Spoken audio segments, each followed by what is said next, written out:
বন্ধুরা, আমি আবার একটা নতুন ভিডিও নিয়ে এসেছি। আজকে আমি কিন্তু কোনো মাছ মাংস নিয়ে আসিনি। আজকে আমি এই যে নারকেল কুড়ে রেখেছি, এই নারকেল দিয়ে আমি পাটিসাপটা পিঠে বানাবো। তো পাটিসাপটা পিঠে বানাতে আমাকে প্রথম নারকেলগুলো কুড়ে এই যে চিনি দিয়ে ভালো করে মেখে নিয়েছি। এর মধ্যে আমি আর একটু দুধ দেব, দিয়ে বেশ অনেকক্ষণ এটাকে আমি জ্বালাতে হবে। জ্বালানোর পরে যখন পাকটা আসবে তখন শুরু করব। তো একে একে আমি আপনাদের সব কিছুই দেখাবো। পাটিসাপটা পিঠে আমি করব, সেই ভেতরের পুরটা রেডি হয়ে গেছে, এবার আমি নামিয়ে দেব। এই যে পুরটা তৈরি হয়ে গেছে পিঠে, এই যে চেপে চেপে গামলায় নিয়ে দেব। চিনি দিলাম,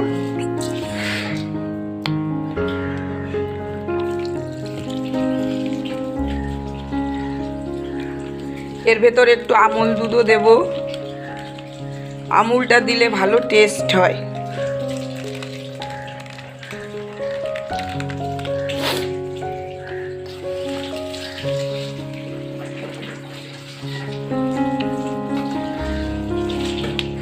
আর এর মধ্যে একটা 10 টাকার আমুল দিয়ে দিচ্ছি।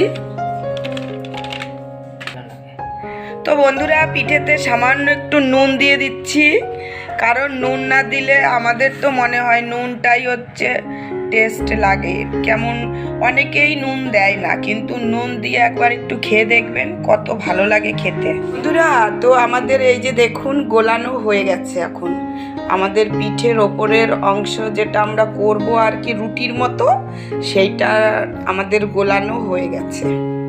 এবার একটু ঢাকা দিয়ে রেখে দেবো, তারপরে আমরা পিঠেটা করা শুরু করব। তো পিঠের যে রুটিটা করব ওপরে, সেইটা আমার গোলানো হয়ে গেছে। এর মধ্যে আমি আর একটা জিনিস দিয়েছি, যেটা আপনাদের দেখানো হয়নি। নারকেলের জল থাকে ভেতরে, ওই জলটা দিয়েছি, আর আমুল দুধ দিয়েছি। জলটা দিলে কি হয়, পিঠেটা ভালো ওঠে। দুধ দিয়েছি। আর এই তাওয়াতে পিঠেটা করব। ননস্টিক কড়াইতেও আমার হতো, কিন্তু ওটাই আমার কাছে ভালো হয় না তেমন।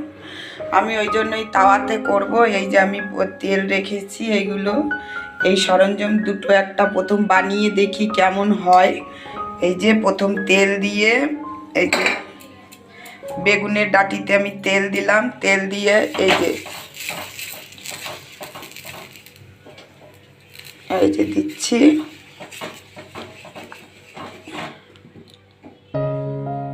দাঁড়াও,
তো পিঠে বানানো, পাটিসাপটা পিঠে তো কমপ্লিট। এখন এই পিঠে গরম খেলেও ভালো লাগবে, আবার